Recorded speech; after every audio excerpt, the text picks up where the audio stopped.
Blog Talk Radio. Boa noite, meus amigos. Estamos aqui de volta. Vamos começar ouvindo esta música. Isso aí que vocês estão ouvindo é o hino nacional da Hungria, que há algum tempo atrás comemorou-se o cinquentenário da Revolução Húngara. Nós mal fizemos uma menção aqui, então um pouco tardiamente, essa homenagem às vítimas da invasão soviética da Hungria. Aliás, é um dos mais belos hinos nacionais do mundo.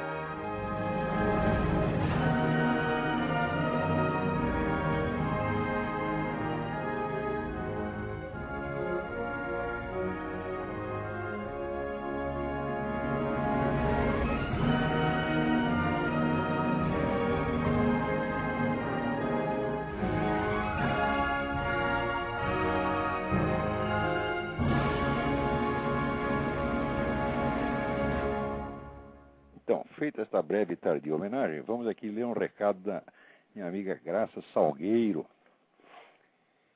Há aqui no Brasil uma verdadeira legião de sábios analistas que enchem os sites, blogs, páginas de jornal e grupos de debates com a ideia de que está havendo uma cisão ou estremecimento das relações entre Lula e Chaves. Aliás, esses mesmos sábios nem escrevem o nome do infeliz direito, putz. E o pior, citam a 3x4 Foro de São Paulo para justificar suas análises, com hipóteses absolutamente contraditórias. Juro que não tenho mais paciência de ler e menos ainda de rebater tais comentários. E o que me enche mais o saco é que tenho recebido zilhões de repasses dessas peças de desinformação, como se quisessem me ensinar aquilo que estudo com afinco e seriedade e ao qual ninguém dá bola. Só acreditam e divulgam o que os estúpidos palpiteiros queridinhos escrevem. Já estou chegando muito próximo do ponto de mandá-los todos tomar no cu, como você tem sugerido, mas não quero perder a linha. Não somos nós que os mandamos tomar no cu, é o movimento gay. A gente está apenas repassando, né, o recado, tá certo? Agora, o fato é o seguinte, é que só existe no Brasil uma única fonte de informação correta e atualizada para saber o que está se passando na América Latina. É o blog da Graça Salgueiro, que se chama notalatina.blogspot.com. O resto é tudo merda, do começo até o fim. E daqui a pouco vocês vão ver. Eu vou dar uma prova disso que eu estou dizendo. Então, a Graça, vamos dizer, ela passou anos estudando esse negócio do movimento comunista na América Latina. Tá certo? Ela se corresponde com as pessoas, ela vai direto nas fontes, ela faz as perguntas, tá entendendo? E coloca as coisas lá no tempo devido. Né? Às vezes passa meses, aquele negócio reaparece sem citação de fonte, em sites e artigos, né, de sujeitos que então ficam brilhando com a luz alheia. Isso é uma puta de sacanagem. Aliás, eu acho que o problema do Brasil não é esquerdismo, o problema do Brasil é sacanagem mesmo, o problema do Brasil é vigarice. Eu cheguei à conclusão que o povo brasileiro tem a vigarice no sangue, a vigarice e a covardia, tá entendendo? Então, eu só não sinto vergonha de ser brasileiro porque eu não tenho culpa de ser brasileiro. Eu sou um pobre espermatozoide jogado através do oceano, fui parar aí por engano, tá? Os meus antepassados, eles disseram que para eles, eram portugueses, coitado, disseram para eles, vamos para a América. Eles foram para a América, achavam que aí é a América, né? Então, não tenho culpa nenhuma desse negócio, não tenho nenhuma responsabilidade sobre isso. Então, por isso, eu não posso sentir vergonha. Mas eu acho que é uma pena ser brasileiro. É uma pena, é um sofrimento atroz, é uma sociedade onde tudo dá errado, é uma sociedade que só cultiva o que vai para baixo, tá entendendo? Um negócio, é a sociedade toda baseada na inveja, no ressentimento, nada de positivo, nada de positivo, né? E quem tenta fazer alguma coisa positiva é sempre mal visto, o pessoal fala mal, fazem fofoca, puxam o tapete. Você vê todos os grandes brasileiros que fizeram coisas grandes, todos foram boicotados a vida inteira. Né? Você pega aí um Villa-Lobos, um Gilberto Freire, um Mário Ferreira dos Santos. Olha, é uma história tão triste, mas tão triste. Quer dizer, é um país onde você não pode ter talento, inteligência, cultura, coragem, porque ajuda aquele bando de filha da puta em volta só para boicotar. É o tempo todo assim. Quer dizer, é uma sociedade que funciona ao contrário. Ela cultiva o mal, a negatividade, o fracasso, entendeu? Então, não é de estranhar que as pessoas competentes tenham só dificuldade e os idiotas medíocres. Chamar os caras medíocre, aquele negócio que é médio. Mas como medíocre? Como é que você pode chamar o Emir Sader de medíocre? Como é que você pode chamar um Gilberto Felisberto de Vasconcelos de medíocre? Né? Ah, meu Deus do céu. Isso aí já passou da mediocridade. Isso aí é inferioridade, né? Mas, vejamos aqui. Vocês sabem que esse negócio do conflito Lula-Chaves, esse negócio foi inventado aqui pelo governo americano. Quer dizer, foi uma estratégia genial concebida, porque aqui também tem um bando de picaretas, né? E sobretudo cercando o governo e dando pareceres técnicos, como esse senhor Kenneth Maxwell, né? O pessoal do CFR, está cheio de gênios iluminados. Ganha uma nota preta, então, para dar palpite errado. Né? O máximo palpiteiro errado, o máximo que eu conheço, foi o tal do Hans Morgenthau. Quer dizer, esse não acertou nunca uma. E ele criou uma escola de pensamento de relações internacionais que manda aqui até hoje. Que acreditava que o sujeito agente do processo político internacional são os Estados, sempre os Estados. Né? Então, uma entidade como o Movimento Comunista Internacional não existe. Só existia, assim, a União Soviética. Quando a gente lê aqui, vamos dizer, a polêmica anticomunista dos anos 50, a gente vê que era toda centrada no fato de que o movimento comunista era um braço da União Soviética. Então, é por isso que eles não entenderam. Que a hora que acabou a União Soviética, eles acharam que o movimento comunista ia acabar automaticamente. Falaram, não, o movimento comunista não tem nada a ver com a União Soviética, ele transcende a União Soviética, ele criou a União Soviética e pode sobreviver. Ele já existia mais de 50 anos antes dela, ele a criou e ele sobrevive à morte dela. Agora, como o gênio iluminado diz que só os Estados agem, então não dá para entender o processo. Agora, tem gente que, vamos dizer, que coloca esse Morgenthau nas alturas, como se fosse um gênio. Era uma besta quadrada. Esse é o tal do George Kennan, que o pessoal também acha que era o grande teórico da Guerra Fria que inventou a teoria da contenção. O negócio é conter o comunismo. Bom, se você contém o comunismo, ele progride dentro das suas fronteiras, que é exatamente o que aconteceu. E ele continua podendo enviar agentes, espiões, para fazer medidas ativas de subversão cultural em tudo quanto é lugar.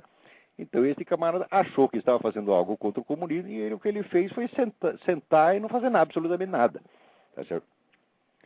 E, bom, então, um desses gênios aí, um ou vários, soprou na orelha do George Bush que o Lula era um bom sujeito, que o Lula era um democrata, era um amigo dos Estados Unidos e que podia ser jogado contra o Chaves na base do interesse nacional brasileiro. Fala, bom, se você for calcular matematicamente, em termos empresariais, né, existem, de fato, interesses conflitantes entre o Brasil e a Venezuela. Só que quem disse para vocês, e quem disse para esses cabeças de toicinho, que o Lula está identificado com esses interesses nacionais? Ele pode até defender o interesse nacional quando isso não o prejudica, quando isso não prejudica o Foro de São Paulo, quando não prejudica a estratégia da esquerda latino-americana. Quer dizer, quando os interesses coincidem, então ele defende o interesse nacional. Quando não coincide, ele fica do lado da esquerda latino-americana e foda-se o interesse nacional. Ademais, existe sempre aquele negócio. Com a Farc não se brinca. O Lula tem um compromisso assinado com as Farc, o compromisso de se opor a todo mundo que combata as Farc, que ele qualificou todo combate às Farc é chamado de terrorismo de Estado. Tá certo? Ele assinou um papel dizendo isso. Depois disso, ele não pode voltar atrás. Porque tem uma turminha do Partido Socialista lá na Colômbia que apoiou a Farc durante um tempo. Depois voltaram atrás. A Farc matou toda a liderança do partido da mesma noite. Então, vocês já ouviram aquele negócio mineiro. Quem tem cu tem medo. E o Lula, vamos dizer, certamente, ele gosta muito mais da sua própria pessoa, tá certo? Do que dos interesses nacionais. Então, não é uma questão do que o Lula pensa ou deixa de pensar, é o do que ele pode materialmente e do que ele não pode. Então ele não pode pisar no calo das Farc. Você vê que ele está entregando o país ao banditismo, ao narcotráfico, para não pisar no calo das Farc. Tanto medo das Farc que o homem tem. Então como é que um analista internacional, um planejador estratégico, não leva isso em conta? Não leva porque é uma besta quadrada, ou então porque foi comprado pelo Hugo Chávez, né? Então, espera um pouquinho, tem alguém na linha aí. Alô? Alô? Alô, Olavo? Eu? Tudo bom? Tudo bem? Estava falando aí da questão do Hugo Chávez e do Lula, né?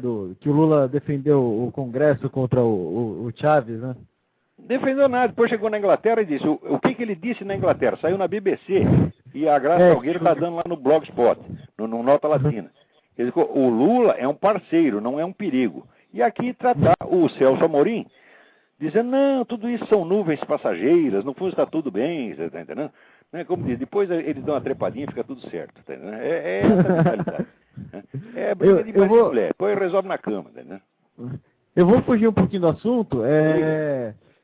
A gente estava falando há 2 semanas da questão do que será que o Papa falou pro Lula para ele tirar o aborto de pauta. Não foi só uma estratégia para depois voltar quando a imagem do Papa no Brasil tiver claro.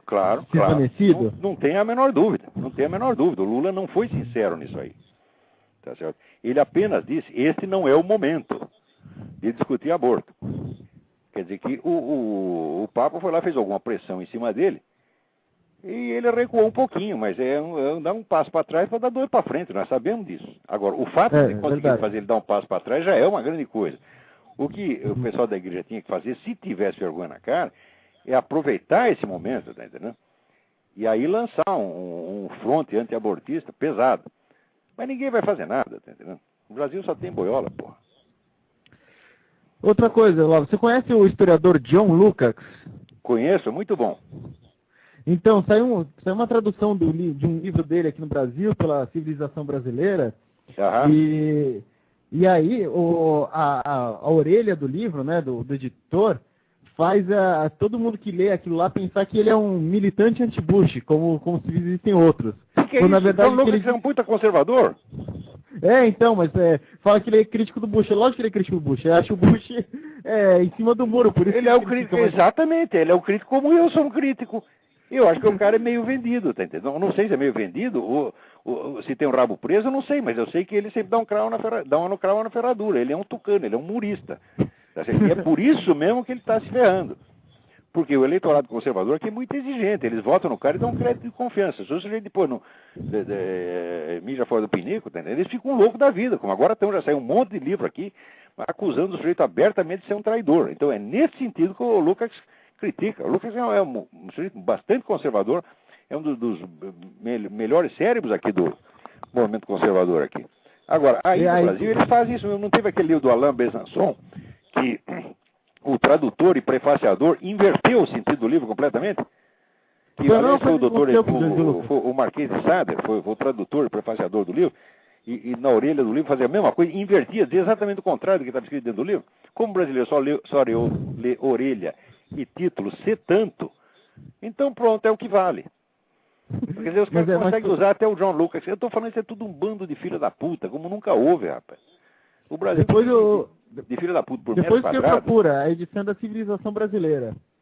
Civilização Brasileira? Pô, essa editora já é intrinsecamente picareta. Era a editora mais comunista que tinha. Olha, o fundador, presidente da Civilização Brasileira, Enio Silveira, pouco antes de morrer, ele fazia uns 3 ou 4 meses antes dele morrer, ele disse para mim, e nota que os caras que estão morrendo não está na hora de mentir, ele disse para mim que durante todo o tempo da ditadura militar, a editora dele viveu de dinheiro do governo. Ele disse que assim, quando a situação engrossava, a gente ia lá no Uberi, pedia um dinheirinho e ele soltava. Você está entendendo? É isso aí, no Brasil tudo picaretagem, pô. Não foi a Civilização Brasileira que o Mir Sader meteu a mão? Não, eu não sei. Não foi, foi uma fundação. Que aquele outro sujeito da esquerda que eu esqueci. O César Benjamin. César Benjamin disse que eles fizeram lá uma fundação e o Emir Sader se aproveitou da ausência dos colegas que tinham viajado e fez lá um convênio da fundação com a editora dele mesmo, que é a Boitempo.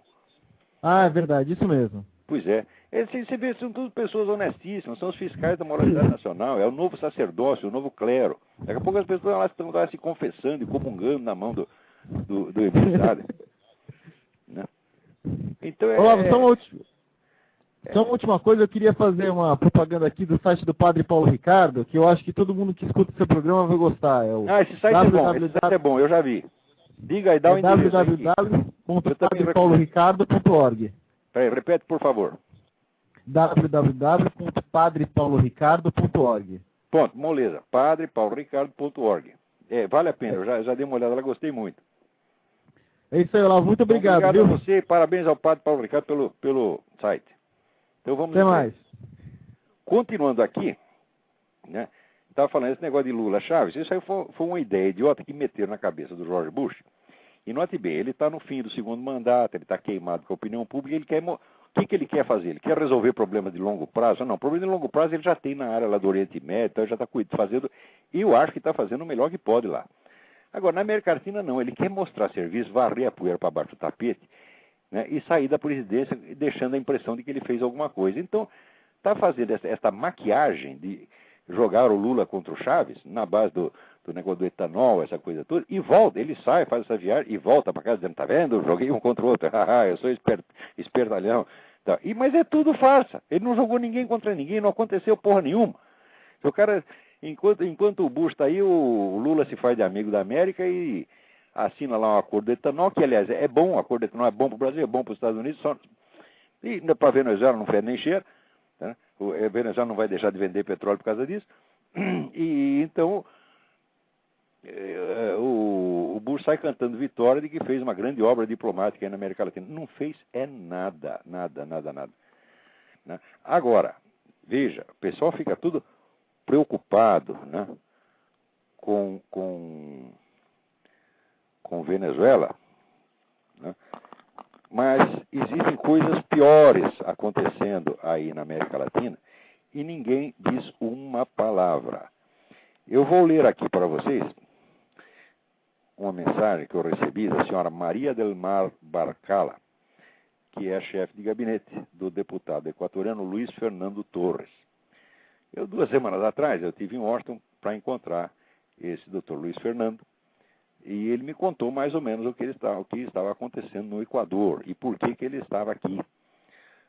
E eu pedi, então, que ele me mandasse um resuminho do que estava passando. Então, e prometi divulgar isso aí no Brasil.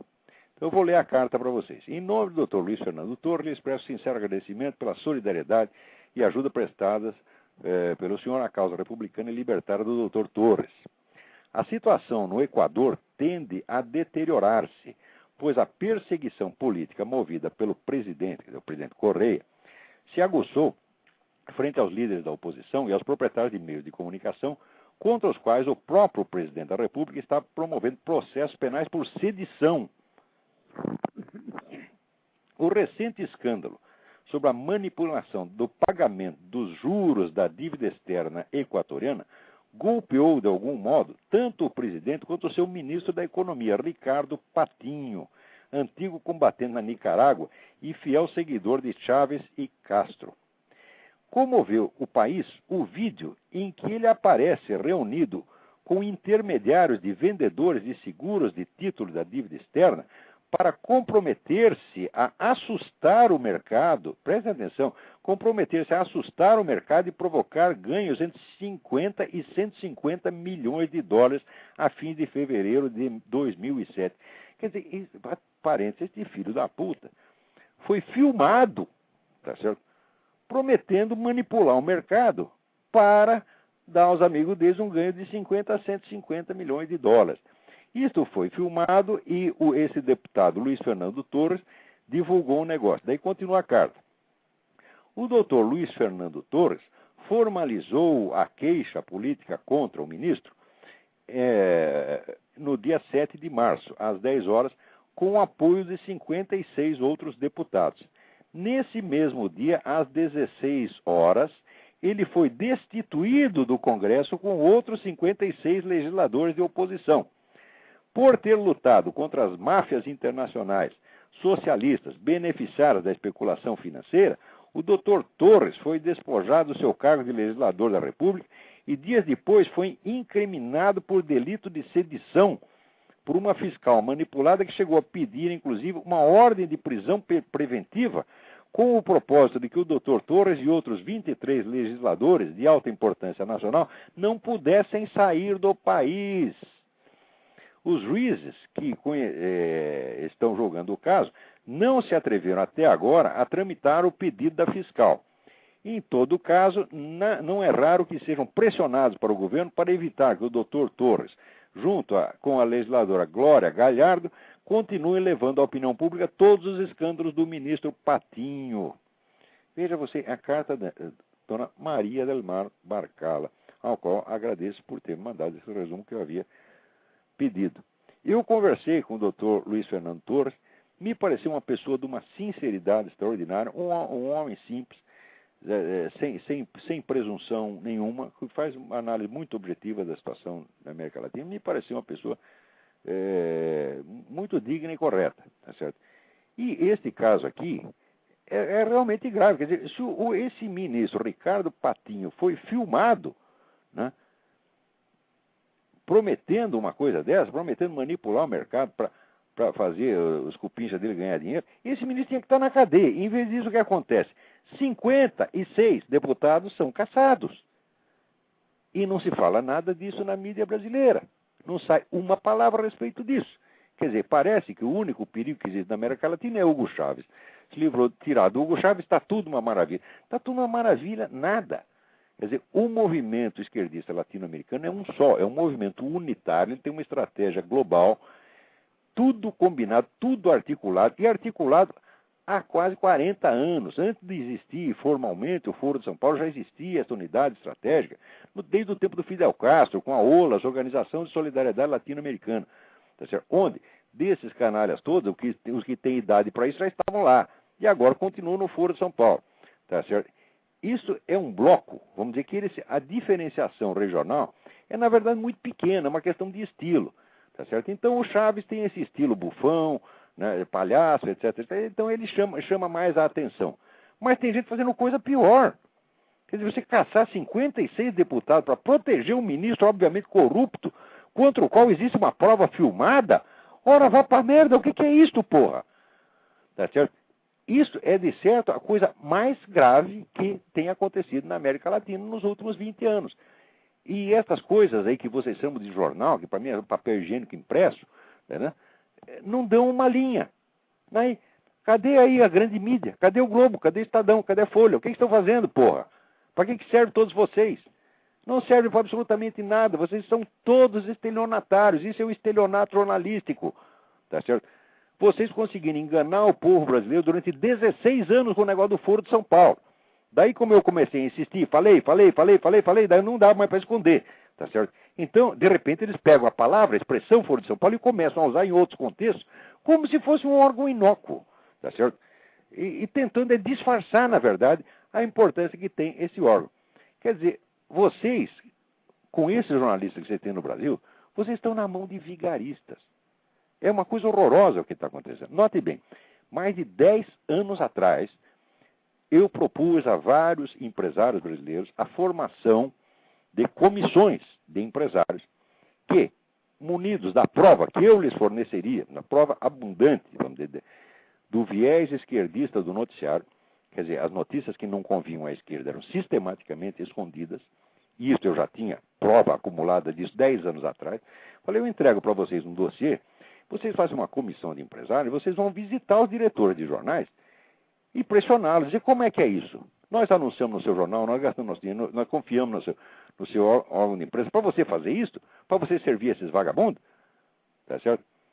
E, inclusive, se isso não funcionasse, tá certo? Utilizar contra estes jornais o Código de Proteção ao Consumidor, porque se um jornal anuncia cobertura isenta e depois faz isso, é claro que ele está cometendo delito de propaganda enganosa, tá certo? 10 anos atrás, eu já pensava nisso, porque 10 anos atrás eu já tinha feito estudos comparativos, tá certo? Suficientes para ter a prova cabal de que a mídia brasileira, em peso, manipulava o noticiário para servir à esquerda e para favorecer a ascensão do Lula. Agora estão gemendo aí sobre o tacão do Lula. Ah, o Lula quer censurar o nosso jornal. Ah, o Lula não dá dinheiro para nós. O Lula não sei o quê. Fica todo mundo chorando porque eles fizeram o Lula. Tá certo? Inclusive aparece esse profeta retroativo, tipo Arnaldo Jabor. Tá certo? Eu li a coluna do Arnaldo Jabor e disse, não, eu anunciei as coisas com antecedência, ninguém acreditou em mim. Mas não sou com antecedência merda nenhuma. Tá certo? Me mostra o artigo onde você disse que o Lula ia ser um desastre para o Brasil. Eu nunca disse. Tá certo? Todo mundo passou a mão na cabeça do Lula, achou bonito o presidente operário. Quer dizer, essa ideia de presidente operário já é uma fraude. Porque o nego que foi operário 30 anos atrás, tá certo? Você não pode ser chamado de operário. Nada do que nós fomos 30 anos atrás tá certo? E deixamos de ser, pode nos qualificar hoje em dia. Quer dizer que se o nego tivesse pertencido, sei lá, a um grupo escoteiro, tá certo? Aos 15 anos de idade. Então, quando ele chega presidente aos 60, o presidente é escoteiro? Ora, que merda! Que palhaçada! Só no Brasil? Assim como a Benedita. Governadora favelada. Digo, mas ela foi favelada quando tinha 10 anos, meu Deus do céu. Foi favelada quando tinha 10 anos. Agora, depois que está rica, né? Tem uma bela casa, etc., vira governador. E a gente tem que estar tratando ela como pobrezinha. Quer dizer, a própria construção do personagem é fraudulenta. Né? Agora, toda a imprensa ocultou a sujeira da esquerda para favorecer a ascensão do Lula. E agora ficam reclamando e se fazendo de democráticos. Tá certo? Então, claro que a gente não quer a opressão da imprensa também. A gente, às vezes, é obrigado a defender esse filho da puta por uma questão de princípio. Não que eles mereçam. O que merecem é uma cuspida no olho, tapa na cara e pé na bunda. Isso as três coisas que merecem. Mas, às vezes, a gente é obrigado a defendê-los. Por quê? Por uma questão de princípio de liberdade de imprensa. Tá certo? Então, o Arnaldo Jabor, é claro que eu como é que se diz? Estou revoltado com esse processo que estão fazendo com o Arnaldo Jabor. Agora, o Arnaldo Jabor, ele, durante anos e anos, ele colaborou com essa farsa. Tá certo? Até recentemente. Porque eu acho que todo mundo tem o direito de errar, mas quando o sujeito erra, ele tem que apontar o seu próprio erro. Tem que fazer que nem eu estou fazendo. Quer dizer, olha, eu fui da esquerda, eu ajudei esses caras durante 3 anos. É suficiente para eu me arrepender durante 30 ou 40. Porque o que o esquerdista faz de merda num ano, tá certo? A fabricação nacional de papel higiênico pelos próximos 20 não dá para limpar. Tá entendendo? Então, todo cara que colaborou com esses caras por um dia, ele tem que passar o resto da vida tentando limpar o que fez. E é exatamente o que eu estou fazendo. Quando eu falo mal desse pessoal, não estou falando mal dos outros, não. Estou falando mal de mim mesmo. Agora, acontece que depois eu cresci. Eu li livros e eu aprendi. Agora, o pessoal que estava lá da minha idade, que era da minha geração, que eram inclusive meus amigos, José Dirceu, Rui Falcão, etc., não aprenderam nada. Tá certo? Eles leram Lênin naquela época e depois foi baixando o nível do Lênin e baixaram para o Emir Saad. O Emir Saad, né, baixou para o homem do MST. E assim vai. Eles terminam lendo do Pedro Casaldáliga e chorando, ficando comovido. Tá entendendo? Então, em vez de crescer, diminui. O sujeito cresce no tamanho, o cérebro diminui. Né? Então, vamos dizer, todos esses iluminados que ficam aí dando palpite na imprensa brasileira, isso é um bando de idiota. Na melhor das hipóteses, os bons são idiotas. Tá certo? Porque os piores não são nem idiotas, os piores são mentirosos. Tem gente no Brasil que eu mesmo já disse, são agentes de influência. Agente de influência não é um sujeito que é esquerdista. Agente de influência é um sujeito que está ligado a um esquema, vamos dizer, de organismo de inteligência, tá certo? E que atua dentro do país, ou por dinheiro, ou por convicção, ou por burrice, tá certo? Promovendo a desinformação, quer dizer, promovendo a circulação de informações erradas, calculadas para produzir um determinado efeito, calculadas sobretudo para influenciar políticas de governo, tá certo? E tem um monte desses caras, né, na mídia brasileira, tá certo? E considerá-los jornalistas é um assinte, porque isso não é jornalismo. Se você é agente de influência, ele é um profissional da área de inteligência, ele não é um jornalista. Muito bem. Então, viram aqui a situação no Equador, né? Ainda vou escrever sobre isso, mas como acabei de receber isso, achei que tinha obrigação de passar isso para vocês. Agora aqui também alguém me manda, né, uma notícia aqui. As Farc, Forças Armadas Revolucionárias da Colômbia, anunciaram que não vão libertar prisioneiros políticos, apesar do governo se dispor a soltar guerrilheiros da organização. A decisão do presidente Álvaro Uribe foi muito questionada no país. Na semana passada, o colombiano anunciou a libertação de 200 guerrilheiros das Farc. Mesmo com o impasse, Uribe manterá o gesto unilateral. As Farc taxaram o movimento de falso. Os rebeldes, olha aqui, isso aqui é o site Terra. Quer dizer, em vez de chamar os caras de narcotraficantes, de bandidos, sequestradores, chamam os rebeldes. Não é bonito? Né? Olha só. Os rebeldes afirmam que os presos que o Uribe pretende salvar são desertores ou civis injustamente acusados. Né? Então, está vendo o que dá negociar com essa gente? Dá isso. Quer dizer, quando você topa a exigência deles, eles usam aquilo mesmo para cuspir na sua cara, como estão fazendo com o Uribe. Agora, o movimento internacional organizado contra o Uribe, inclusive representado neste país, tá certo? Por esses filhos da puta, Kennedy, Al Gore, etc, etc, tá certo? É uma coisa monstruosa, que toda essa gente está comprometida com as Farc. E olha que e não é sem motivo, porque as Farc têm dinheiro aqui eu sei que a Farc tem dinheiro na Bolsa de Mercadoria de Nova York. Tanto tem que é por isso que o ex-presidente, o Philip Grasso, foi lá para trocar beijinho com o presidente da Farc. Uns anos atrás era o Manuel Marulanda Gomes, agora é um outro cara que eu não sei quem é. Me escapou o nome agora. Então, a rede de interesse que existe de Farc, Hugo Chávez e esta putada aqui do Congresso americano é um negócio monstruoso. Mas basta você investigar, se arranha um pouquinho a superfície, já aparece as conexões. Agora, o fato é o seguinte, o Uribe, com todos os defeitos que tem, eu acho que o único defeito do Uribe é, às vezes, fazer concessão demais, tá certo? E fazer de conta que não sabe aquilo que ele sabe. Por exemplo, as conexões do PT com as Farc, ele faz de conta que ignora. Né? Quer dizer, quando ele erra para o lado de ser bonzinho com a esquerda. Apesar de todos os defeitos, o fato é o seguinte, é o único presidente da América Latina que tem 80% de popularidade. Tá certo? Quer dizer, é um presidente no qual o seu povo confia. E ele tem autoridade, e a Colômbia é um país soberano, e ele realmente representa a Colômbia. Tá certo? E é por isso que os outros não gostam dele. E vão fazer o diabo para queimar a reputação dele. E pior, o pessoal de mídia vai tudo acreditar e vai tudo repetir. Qualquer merda que se invente contra o cara, todo mundo vai repassar como se fosse verdade absoluta. Muito bem.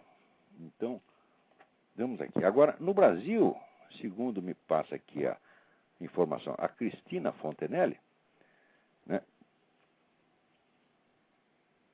inventaram aqui um movimento que se chama... Como é que é o negócio aqui? É o Brasil para Todos. É um movimento que visa atirar das repartições públicas, etc., todos os símbolos cristãos que haja ali. Se tem um crucifixo, tem que tirar. Tá certo? Então, isso aí, tem representantes de várias religiões. Muçulmano, budista, religião africana, é todo mundo que o Brasil é de todos. É de todos uma pinóia. Em primeiro lugar, que esse negócio de justiça igual para todos, isso é uma invenção cristã. Se você me mostrar um único país, uma única cultura criada por essas outras religiões, onde o cristão seja tratado em pé de igualdade com eles, eu talvez até concorde, mas isso nunca aconteceu, nem vai acontecer. Tá certo? Porque a única civilização que tem ideia de uma justiça superior, vamos dizer, às divisões culturais, raciais, etc., foi a cristã. Quer dizer, a cristã ensinou isso para vocês e ela está praticando. Agora, por que tem que tirar um crucifixo? O que você quer dizer com isso? Você quer dizer que se o juiz for cristão, ele não vai julgar com justiça o sujeito que for budista ou muçulmano, etc. Ele vai julgar com justiça. Quem não vai julgar com justiça é vocês. Porque, por exemplo, nos países muçulmanos, o cristão é um cidadão de segunda classe, ele não tem direito a cargo público, ele não tem direito sequer a pregar a sua religião na rua, tá certo? Se for pego lendo a Bíblia em voz alta, vai pra cana. É esse o direito que tem. E quer saber o que eu acho? Eu acho que, por exemplo, num país de maioria cristã, o muçulmano tem que ter só os direitos que no país de origem dele se dá aos cristãos. Eu acho que tinha que ser olho por olho, dente por dente. Tá certo? O que eles fazem lá, ele tem que fazer aqui exatamente igual. Não precisa cortar a cabeça, nada, mas a formulação jurídica diz acesso. Da onde você vem? Eu venho do Irã. Quais são os direitos que o cristão tem lá? Tem essas, então são esses os direitos que você vai ter aqui. Porque senão você transforma todo o aparato jurídico numa arma da guerra assimétrica. E esses filhos das putas sabem explorar isso. E este movimento, o Brasil para Todos, não é nada mais do que uma arma de guerra assimétrica. Agora, vejam quem apoia este movimento. As Católicas pelo Direito de Decidir, que é uma organização fraudulenta, uma organização vigarista, uma organização que faz estelionato, quer dizer, usando o nome de católico, tá certo, para enganar a população, que elas não são católicas, porra, não são satanistas, fazem rito satanista, e isso é comprovado, saiu na revista delas mesmas, tá certo? Então, esta porcaria, esta merda dessa Católica pelo Direito de Decidir, que essas mulheres já tinham que ser mandadas para fora daí há muito tempo, né? Elas estão aí no movimento Brasil para Todos. Junto com o Grupo Gay da Bahia, bom, que está em toda parte, o Grupo Gay da Bahia, tá certo? Está na Rússia, está na Etiópia, todo lugar só dá o Grupo Gay da Bahia. Tudo o Grupo Gay da Bahia se mete. Ele tem que dar palpite sobre todos os assuntos. Quer dizer, o fato do sujeito ser gay o torna uma espécie de especialista, tá certo, na universalidade. Ele sempre, qualquer movimento de qualquer coisa, está lá o Grupo Gay da Bahia. E está lá o bispo a puta que eu pariu, bispo Pedro Casaldáliga. Tu não é bispo merda nenhuma, tu é um farsante, Casaldáliga. Tu tá contra a igreja. Quer dizer, você quer tirar os símbolos do teu Senhor e Salvador da parede? Vai tomar no olho do cu, seu filho de uma puta. E te digo isso da tua cara, que tu não vale o que come. Não vale o que come, não, tu não vale o que peida. Tá certo? Outra coisa. Você está sendo muito violento verbalmente. Não. Note bem. Quando esses caras dizem que nós somos homofóbicos, homofobia quer dizer o impulso assassino de matar gays. Quando eles te acusam de homofobia, eles estão acusando de ter ideias que fomentam o homicídio de gays. Ou seja, eles estão te acusando de homicida. É uma coisa gravíssima. Se em troca eu mando o nego tomar no cu, que aliás é exatamente o que ele quer, quem está com a violência verbal sou eu? Eu, coisíssima nenhuma. Vocês é que têm uma virulência verbal demoníaca. Tá certo? E sempre assim, vocês só atacam, ferem fundo e depois se fazem de coitadinhas. Tá certo? Mas é uma coisa de um cinismo, de uma maldade, que tem a marca da falsidade demoníaca, tem na sua cara, Pedro Casaldáliga. Né? Então, vamos lá. Então, o que os caras querem é tirar crucifixo. Né? Agora, quando aparece a Madonna se masturbando com crucifixo, ninguém quer tirar o crucifixo do espetáculo. Vai ver se o Pedro Casaldáliga reclamou. Não, achou muito bom. Quer dizer, e esse cara se diz que é cristão, que é católico. Porra, eu não sei o que está acontecendo na igreja, eu não sei por que não. Vamos dizer, já não excomungaram esse cara há muito tempo. Por quê? Existe decreto papal, dizendo que se o nego colaborou com o regime ou país comunista, ele tem que ser excomungado. Ele está excomungado automaticamente. Aliás, já está excomungado. Isso independe, vamos dizer, de uma sentença. Então esse Pedro Casaldáliga já está, não é que ele não é bispo, ele não está nem na igreja. Ele não é nem um fiel católico, ele não é nada. Tá certo? Isso é um peido falante, porra. Agora, ainda dentro deste tema, está aí circulando uma peça infantil, né, com temática gay para ser encenada nas escolas. Né? E quem é que escreveu a peça? O Rubem Alves, que aparece aí como teólogo, né? Vocês não acreditam, na igreja metodista aqui, eu vi, no inário da igreja metodista, tem hinos compostos, né, com letra do Rubem Alves, porra. Você está entendendo? Quer dizer, o nego passa por um teólogo cristão e está lá ensinando a molecada a dar o cu, chupar pica, essas coisas todas, porra. Porque o gay é isso, o que o gay faz? Se disser que o que define o gay é afetividade, não, afetividade não. Se fosse assim, todo mundo seria gay. Todo mundo que tem um amigo, que tem amor pelo amigo, como Cristo dizia, né, que o máximo do amor pelos amigos é você dar a vida por eles, seria gay. Quer dizer, o ato Cristo, né, oferecer a vida pelos seus amigos seria um ato gay, tá certo? Então, o que define não é a afetividade, o que define é a relação sexual. E essa relação sexual consiste de 3 coisas: de sexo anal, de sexo oral e de masturbação. E ponto. Essa é a diferença, porque penetração vaginal não dá para fazer. Se for vaginal, daí já é hétero, tá certo? Então, o que é o gay? O gay é essas coisas que eu estou falando. E o pior é que a gente não pode nem mandar esse cara tomar no cu, porque eles vão, porra! Eles vão e ainda ficar tripudiando em cima da gente. Olha aqui, tô dando. É isso mesmo. Né? Que dê, mas que não me enche o saco, porra. Tem gente na linha. Vamos lá. Alô? Alô? É o Olavo? Eu? Tudo bem? Eu tô falando aqui de Minas Gerais. Tudo bem? Tudo jóia. Aconteceu um fato aqui de um médico da Previdência ser assassinado, porque, segundo corria a notícia aqui, ele negava muito, assim, benefício para os trabalhadores, né? E um trabalhador acabou assassinando ele, sabe? Uhum. Aí eu lembrei que você falou que se alguém visse o Mao Tse Tung, era obrigatório assassinar ele, né? Parece que você diz isso, né? Se eu encontrasse um cara dessa rua, Fidel Castro, né? Qualquer desses ditadores, você sabendo o que eles fizeram, ora, quem matar um cara desse faz um benefício para a humanidade. Bom, aí entrevistaram o rapaz, e ele disse que ele ia dar fim na vida dele, né? Então, como o médico fez muita maldade, ele ia fazer um justiçamento, né? Não, mas aí também não tem sentido. O nego não pode fazer justiça com as próprias mãos. É. Agora, numa situação vamos dizer, de guerra, né? Aí de guerra, de revolução, aí é outra coisa, porra. Porque se durante uma convulsão social você tem a ocasião de você pegar o tirano na sua mão, mas você tem que dar um jeito nele, porra. Você vê quanto papel rolou por causa do julgamento do Saddam Hussein. Olha, se eu fosse o soldado que achou o Saddam Hussein na toca, eu disfarçava, que vive, metia um tiro no cara e saía fininho, tá entendendo? Falando, você viu o Saddam Hussein lá? Não tinha Saddam Hussein nenhum. Pronto. Tá entendendo? Resolvi um problema. Você veja, aquele negócio, por exemplo, julgamento de Nuremberg, quem quis o julgamento de Nuremberg foi Stalin.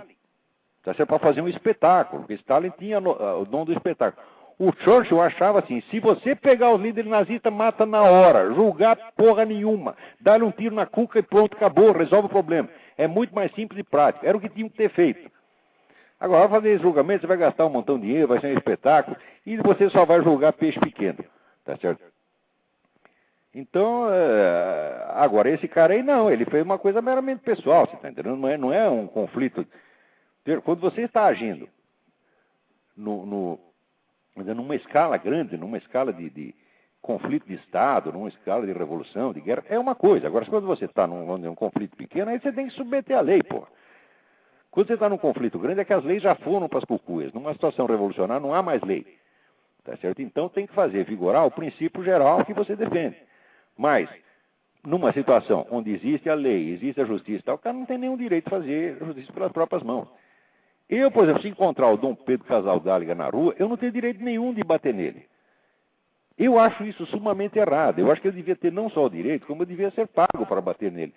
Mas eu não posso pela lei e não vou bater nele, lamentavelmente. Quer dizer, se eu ficasse no auge da fúria, eu posso no máximo dar o cuspido no olho dele, tá entendendo? Mesmo assim ele vai me processar por causa disso. Agora, mandar tomar no cu, eu mando. Tá bom, obrigado. Tá bom. Obrigado, hein? Obrigado, um abração. Um abraço. Então, mandar tomar no cu a gente pode, porque esses caras, eles soltam o tempo todo ofensas horrorosas contra os outros. Ofensas que são, vamos dizer, imputações criminais. E quem quer que me solte uma imputação criminal em cima, eu tenho o direito de, no mínimo, mandá-lo tomar no cu, mandá-lo a puta que pariu, ou coisa desse tipo. Tá certo? Porque imputação criminal é um crime gravíssimo. Tá certo? No máximo, vamos dizer, compara o crime dele com o meu, ele faz um crime de calúnia, que é me atribuir um crime, e eu faço um crime de injúria, que é mandá-lo a merda. Pronto. Ele está ganhando ainda. Né? Agora, vocês, por favor, não deixem de ler no site do Júlio Severo o caso desse pastor de Santa Catarina que está lá sendo oprimido, perseguido. É o pastor Ademir Kreutzfeld, de Santa Catarina. Andou falando lá negócio de gay, o pessoal não gostou e já estão oprimindo a vida dele. Agora, não pense que esses casos são isolados, por quê? A presidência da República já criou uma corporação policial especial para defender os defensores de direitos humanos. Você sabe o que é isso? Essa corporação, ainda estou aguardando informações mais corretas, sei que o decreto já foi assinado, já foi publicado, já está em vigor. Como está indo na prática a constituição dessa corporação policial, eu vou informar vocês, espero eu, no próximo programa. Tá certo? Mas a corporação já existe, isto é, uma polícia para defender os bandidos, tá certo? E também, evidentemente, uma polícia para impor mano militare essas novas leis anti-homofóbicas, etc, etc. Tá certo? Então, preste atenção, leiam um artigo que eu publiquei essa semana no Diário do Comércio, as consequências mais que previsíveis, e vocês vão entender do que eu estou falando. Quer dizer, esse negócio dessa lei, quer dizer, a desculpa é proteger os gays contra a homofobia. Homofobia foi definida como o temor e ódio irracional aos gays, compreendido como causa de crimes cometidos contra os gays, de crimes de homicídio. Quer dizer, isso foi lançado por um psiquiatra que estava estudando a violência assassina contra os homossexuais. Então ele lança esse conceito de homofobia, né, que seria, vamos dizer, um ódio com o sujeito de um outro por motivo da orientação sexual dele e que o induz ao homicídio.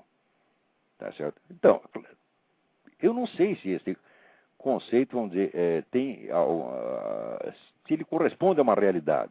Mesmo nesses casos de homicídio, tá certo? Quer dizer, eu não sei se ele constitui uma entidade clínica identificável, tá certo?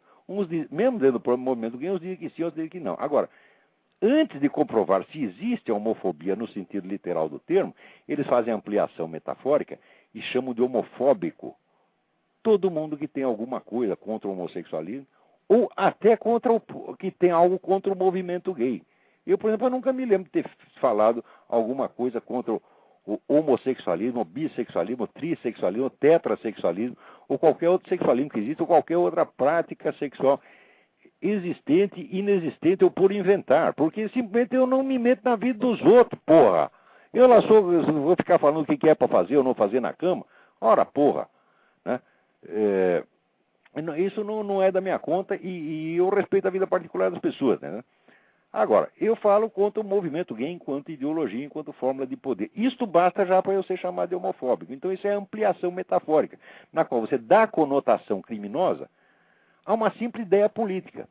Então, se passar essa lei aí, daqui a pouco o sujeito pode ser preso como homofóbico. Por quê? Porque ele tem uma oposição ideológica ao movimento gay. E isso então é considerado homofóbico. Então, quer dizer, note bem, isso foi feito para proteger gays? Então vamos colocar a coisa em pratos limpos. Me mostre um único caso de um negro que assassinou um gay por motivos de fé religiosa. Quer dizer, de devoção religiosa. O sujeito amava tanto a Jesus Cristo que achou que necessário matar gays. Me mostre um único caso disso aí. Não tem. Não tem. Então, qual a relação de causa e efeito, quer dizer, entre a fé religiosa ou a oposição religiosa contra o homossexualismo e os crimes cometidos contra gays? Não há relação alguma. Então isso é uma fraude verbal. Feita para quê? Feita para pegar um determinado grupo político e conferir a ele um poder de polícia extraordinário, porque o número de atos que podem ser punidos por essa lei, é fantástico. Eu dou a lista de 10 tipos, tá certo, no meu artigo. Isso quer dizer, esse pessoal vai sair prendendo gente adoidado. Não pense que eles não vão fazer isso, eles vão fazer, porque já faz parte deste movimento gay uma ambição de poder ilimitada. Tá certo? E a convicção gnóstica de que eles são superiores. O mito, vamos dizer, da superioridade homossexual existe há séculos. E no nosso século, no século XX, houve pelo menos 3 grupos gnósticos desse tipo, que eu cito no artigo, que é o grupo do Stefan Georg, na Alemanha, os apóstolos de Cambridge, que inclusive tinha lá um monte de espião comunista, Kim Philby e outros, né? E o grupo que circulava em torno do André Gide. Tá certo? Esses 3 eram grupos convencidos, vamos dizer, da superioridade espiritual da homossexualidade. Tá certo? Que eles cultivavam isso como se fosse um segredo esotérico, mas eles tinham a certeza de que aquilo que para eles era exotérico se tornaria esotérico, se tornaria popular e crença geral nas gerações seguintes, e isso está de fato acontecendo, porque nós estamos entrando aí numa religião gnóstica da superioridade gay. Tá certo? E esses caras se acreditam, vamos dizer, habilitados a mandar nós e dizer como que nós devemos educar nossas criancinhas, tá entendendo? Se sente habilitado a entrar na nossa casa e ensinar práticas homossexuais às crianças. Aliás, habilitado a fazer tudo isso de uma maneira tão farsesca, porque você vê, agora o empenho é para iludir as pessoas que a relação gay é igualzinho uma relação de papai e mamãe com a familhinha. Ora, porra! Ó, que passa ali na rua Vieira de Carvalho, em São Paulo, tá certo? E você vai ver aquele bando de homens fazendo a volta no quarteirão para entrar num cinema gay, que o cinema deve ter 20 metros por 20 metros, e olha lá, tá certo? É aquele bando de homens. Vocês acham que eles ficam vendo filme lá dentro, pô? Né? Pergunta para um gay, assim, o que ele chama de navio negreiro. Navio negreiro é aqueles homens que tudo dentro de uma sauna, 40, 50, tá certo? Para transar com pessoas que nunca viram. E isto não é uma coisa anormal dentro da comunidade gay. Todo mundo sabe disto. Tá certo? Quer dizer, o que os caras vão fazer na sauna gay? Eles vão procurar uma noivinha para casar? Ora, que porra! Veja, na conduta heterossexual existe uma diferença muito nítida. Existe uma fronteira nítida entre o que é a relação matrimonial e o que é a gandaia. Agora, os propagandistas do movimento gay querem nos fazer crer que toda esta gandaia deles é tudo uma relação matrimonial. Não existe a gandaia, não existe a suruba gay, não existe navio na igreja. Não, é tudo uma coisa respeitável. Eu digo, olha, por que tudo que vocês fazem é respeitável? Entre os heterossexuais, tem uma parte que é respeitável e a outra que nós sabemos que é ser vergonhice. Agora, vocês não. Quer dizer, vocês quando vão na sauna, com 50 homens pelados lá fazendo o diabo lá dentro, nós temos que acreditar, e as nossas crianças vão ser educadas para acreditar, que isto é uma relação matrimonial, sacrossanta, respeitável. Ora, porra, se existe a distinção entre o que é moral e o que é imoral para os heterossexuais, na relação heterossexual, tem que haver também na relação gay. Não venham dizer que toda relação gay é moral e sacrossanta. Não. Quer dizer, um homem casado, se ele está lá transando com a sua esposa, ele está fazendo a coisa certa. Agora, se ele começa a comer a mulher do vizinho, começa a comer a outra mulher do quarteirão, todo mundo sabe que ele não é sem vergonha. Né? Agora, e o gay? Nada do que ele faça é sem vergonhice. É tudo sacrossanto. Eles querem nos fazer crer, né, que toda esta putaria é uma relação homossexual familiar respeitável que pode ser ensinada às criancinhas. Então, note bem, o pessoal está tão estupidificado que não percebe nem mesmo esta nuance da coisa. Ora, vocês acham que toda relação heterossexual, toda e qualquer, é respeitável? Né? Eu espero meu amigo sair de casa, vou lá, pulo o muro com a mulher dele. Isso é respeitável? Não, não é respeitável. Agora, e as relações gays? São todas respeitáveis? Não, não são todas respeitáveis. Mas eles estão nos impondo todas como se fossem dignas, e nenhuma delas nós podemos falar mal. Isso é um crime, isso é uma sem-vergonhice, quem faz isso é um criminoso. Vocês não podem se acovardar perante isso. Note bem, a igreja, cadê esses bispos, cardeais, que estão fazendo coçando o saco, porra? Para que servem vocês? Só para falar palavras doces, naquele tom untuoso do Dom Paulo Evaristo? Ora, porra, isto não é a linguagem de um cristão. Um cristão tem que falar a verdade, porra. Cadê vocês? Note bem, se não fizer, não organizar uma reação firme contra essa coisa, não essa coisa de ficar choramingando, mas os meus direitos, também quero os meus direitos. Os gays têm os direitos deles, também quero o meu. Não, primeiro o meu, depois o seu. Porque o meu direito é o direito da liberdade de consciência. Tá certo? E o seu é a liberdade de trepar com quem você quer, porra. Tá entendendo? O seu é um prazer. A liberdade de consciência é uma necessidade essencial. Tá certo? E o prazer não. Se você for desprovido de satisfação sexual, você sente uma baita incomodidade, é claro. Agora, se você for desprovido da liberdade de consciência, você perde a razão de viver, porra. Tá entendendo? Então não pode nivelar as duas coisas. Não, então, primeiro o nosso direito, primeiro o direito à liberdade de consciência, isso que inclui a liberdade religiosa. Depois veremos, tá certo? O direito ou dos gays ou dos... Qualquer direito sexual, você tá entendendo? É secundário em relação a isso. Ora, porra. Será que está muito difícil de entender isso? Bom, vamos ver o que mais. Por exemplo, vendo o bispo Crivella no programa do Jô, né? O Jô ficava espremendo o bispo todo tímido. E o cristão não tem direito de ficar tímido. Na hora que o Jô disse para ele, mas não pode criticar o homossexualismo. Como criticar o homossexualismo? Quer dizer, o Jô Soares achava que toda crítica ao homossexualismo é errada. Quer dizer, ora porra, vamos supor que eu tenha colegas gays, como de fato tenho, tá certo? E são pessoas perfeitamente respeitáveis, tá certo? Agora, eu acho que se eles vão para uma sauna gay para trepar com 40 homens no mesmo dia, isso é respeitável? Não. Assim como, se um homem for para uma casa de massagem para trepar com 40 mulheres, ou se for trepar com a mulher do vizinho, também não é decente. Por que a distinção do decente e do indecente existe para nós, heterossexuais, e não existe para os homossexuais? O que é isso, porra? Que diferença de tratamento é esta? Por que os héteros têm que ser julgados e os homos nunca podem ser julgados? Que merda! Né? Então, isso simplesmente não é justo. Quer dizer, note bem que eu não estou questionando a coisa homossexual. Até admito que possa haver uma relação homossexual decente, como eu já vi, que existe. Né? O casal de aluninha lá que estavam sempre juntos, era um casalzinho mesmo, entendeu? Depois acabou, né?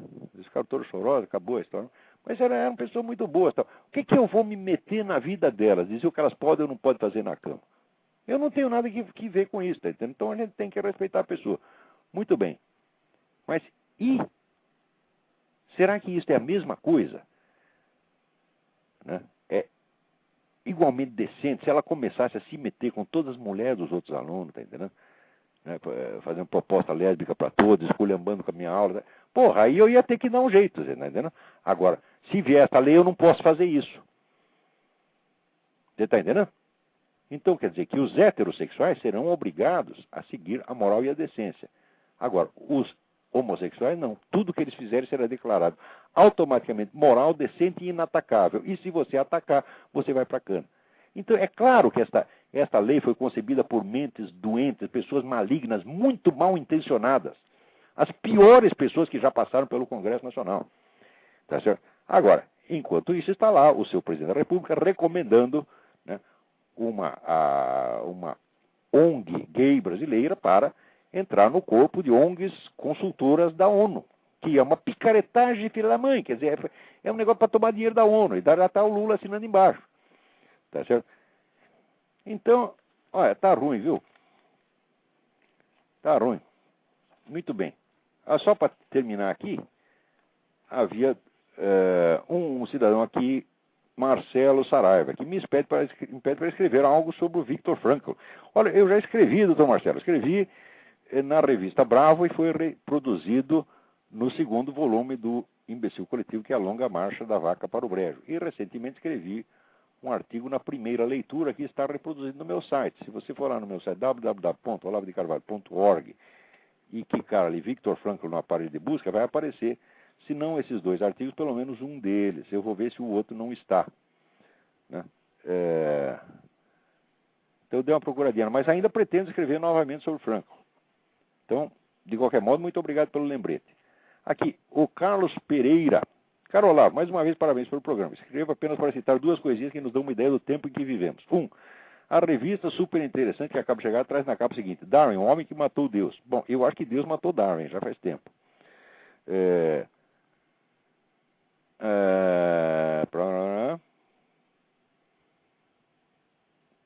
Vamos ver. A revista do jornal O Globo, edição de hoje, traz uma matéria sobre crianças que são pregadores evangélicos, pequenos pastores. A repórter Carla Monteiro, autora da matéria, comentando o trabalho que teve, se diz indignada, pois acha que essas crianças, que ela reconhece possuir uma inteligência acima da média, podiam estar se destacando em outras coisas. Ora, quer dizer que ela acha que ser pastor evangélico é inferior a ser repórter do Globo? Ora, porra! Né? A senhora também, o que está fazendo aí de repórter? Vai ser gerente de sauna gay, vai fazer um serviço decente, pô. Né? Como se ser repórter do Globo fosse alguma coisa. Ora, porra. Né? Pastor evangélico, você vê, ora, algumas das maiores inteligências do universo foram pastores protestantes. Agora ela acha que não pode. Ai. Tá aqui. Aqui, o Pedro Abel. Sem querer ser chato, acho que tem um erro no teu último artigo. A historiadora Inga Cleninde não é sueca, é australiana. Você tem toda a razão, Pedro Abel. Eu mesmo tinha escrito que ela era australiana, não sei o que me deu na cabeça. É velhice. Né? É velhice, é a minha cota de Alzheimer. Agora, aqui tinha uma pergunta aqui. Aqui, o Bruno Junqueira Gasparim, ele pede que eu explique mais aprofundadamente a controvertida tese sobre a física de Newton que está no artigo Nas Origens da Burrice Ocidental. Bom, Bruno, tem o seguinte, não haverá tempo de fazer isso nesse programa e nem em qualquer outro programa da série, porque a gente sempre tem 20, 30 assuntos. E esse tema que você falou, precisa pelo menos uma hora para explicar. Mas acontece que logo depois de publicar esse artigo, quando publico uma coisa no artigo, eu não digo no artigo tudo que eu sei, porque eu dou ali 1/100 que eu estou sabendo do negócio. O resto eu posso dar na aula. E, de fato, logo em seguida, dei uma aula explicando tudo, tintim por tintim, inclusive respondendo a um físico muito metido à besta, tá certo? Que chega aqui, não, você está falando isso, porque você jamais leu o livro do Newton, eu te acabo de ler, pô. Só que é o seguinte, eu entendo os conceitos. E às vezes o sujeito pode saber operar a parte técnica, o cálculo, mas não entende o conceito. Não entende porque não tem treinamento filosófico suficiente para entender. Então, já ali expliquei o que era e por que que esse artigo tinha fundamento, embora não... Veja, o problema do jornalismo brasileiro é que os artigos ficam cada vez mais curtos, eles nos dão cada vez menos espaço. Então, com pouco espaço, você não pode provar nada, só pode afirmar. A prova você tem que apresentar em outro lugar. Então, apresentei na aula. Esta aula eu espero que logo esteja transcrita, tá certo? E vai ser posta no meu site. Ou no mínimo vai ser para entrar no meu livro A Mente Revolucionária. Mas se houver um tempinho, a gente volta a esse assunto aqui. Mas pode acreditar, Bruno, o que eu tinha a dizer sobre aquilo não se esgota no que foi dito no artigo. Aqui outra. Davi pergunta. Mário Ferreira dos Santos, no seu livro Convite à Filosofia, diz que os filósofos menores são os mais afastados do que estabelecemos em filosofia concreta, que é a nossa contribuição à filosofia. Pergunto, pois, a filosofia concreta é a contribuição original de Mário Ferreira à filosofia universal? Muito bem. O Mário Ferreira, depois de ele ter completado a ideia da filosofia concreta, que era uma articulação, vamos dizer, de lógica formal, lógica dialética, com vistas a criar uma espécie de metalinguagem de toda a ciência, depois de ele ter feito isso, ele deu um segundo, que já era uma obra absolutamente genial, ele deu um segundo salto com a ideia da matesis. A matesis consiste em pegar certas ideias pitagóricas originárias que estão presentes ali em Platão, tá certo? E desenvolvê-las completamente. Quer dizer, aquela inspiração pitagórica que estava ali no Platão, mas que nunca chegou a ter uma expressão doutrinal, tá certo? O Mário genialmente expôs esse fundamento pitagórico, como se ele fosse o próprio Pitágoras, fosse o próprio Platão, tá certo? E fez em parte no livro A Sabedoria das Leis Eternas, mas sobretudo, ele tem uma série final de 10 livros, que começa com a sabedoria dos princípios, depois a sabedoria da unidade, a sabedoria do ser e do nada, a sabedoria das leis eternas. São 10 livros, dos quais os 3 primeiros foram publicados em vida dele, o 4º eu publiquei, que é a sabedoria das leis eternas, os próximos que são dialética concreta, teoria geral das tensões, a gente espera ir soltando aos pouquinhos. Então, este segundo voo, ou como diria, usando o termo platônico, a segunda navegação do Mário, esta é a grande obra dele, tá certo? Esta o torna, vamos dizer, o único filósofo, presta atenção no que eu vou dizer, o Mário é o único filósofo ao longo de todos os tempos que tem uma condição de dialogar com Platão e Aristóteles direto, sem intermediário. Então, ele teria algo a dizer para eles, né? Os outros não, nem Leibniz teve visto. Então, esta foi a grande realização do Mário. Tem alguém na linha aí, vamos ver se dá tempo ainda. Alô? Alô? Alô, Olavo. Eu só entrei aqui para ouvir o fim do programa pelo Skype, porque saiu do ar no streaming. Então só tá bom. Para ouvir o fim do tá programa. bom. Pode continuar Então, aí, obrigado. Então, rapidinho, porque nós estamos já encerrando. Nosso prazo aqui já acabou. Mas tinha mais uma perguntinha que eu tinha que responder, que é um indivíduo que me perguntou uma coisa sobre o Georg Cantor. Ele pergunta, eu não estou achando a carta, mas eu lembro dela. Eu não lembro o nome do cara. Não lembro o nome do remetente, mas ele me pergunta no que aquela teoria do Georg Cantor dos transfinitos, né, influenciou culturalmente o século XX. Olha, influenciou da maneira mais destrutiva possível. Em primeiro lugar, porque contribuiu para apagar a ideia da infinitude metafísica. Metafisicamente falando, você não pode conceber 2 infinitos. O infinito é um só e não pode ser infinito quantitativo. Se ele é quantitativo, ele já tem uma limitação, portanto não é infinito. Então a ideia do infinito supraquantitativo, quer dizer, graças a este jogo verbal que o Cantor faz, de vários infinitos, etc., desaparece também das pessoas. Em segundo lugar, contribui para dar uma consistência, vamos dizer, absolutamente inviável, a todas essas lógicas paradoxais.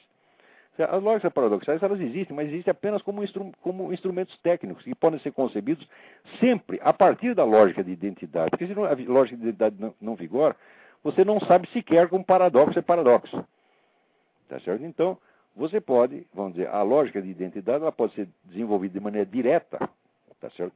Ou pode de maneira indireta, através de seus reflexos inversos. E todas essas lógicas paradoxais não são nada mais do que isso, porque, vamos dizer, inversões e retroversões etc., da lógica de identidade. Então, a ideia do Cantor contribui para fazer essa confusão. Mas, olha, o que precisa para refutar a ideia, esse conceito do Cantor, Não é mais que 2 páginas. Eu fiz isso já no livro Jardim das Aflições. Quando eu apresentei isso na Universidade Federal de Pernambuco, lá um grupo de matemáticos, os caras queriam me matar. Eles disseram assim, você nos tirou do paraíso cantoriano. Eu falei, já tirei tarde. Né? Então, é isso aí. Muito obrigado a todos vocês e até a semana que vem.